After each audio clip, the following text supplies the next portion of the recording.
शुभं करोति कल्याणम् आरोग्यं धनसम्पदा शत्रुबुद्धिविनाशाय दीपज्योति नमोऽस्तु ते। दिव्यादिव्यारे दीपत्कार कानी कुंडलमोतीहार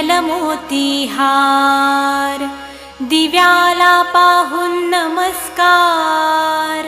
तिळाचे तेल कापसाची वात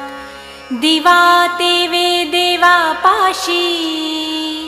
उजेड पडे विष्णू पाशी माझा नमस्कार सर्व देव देवतांपाशी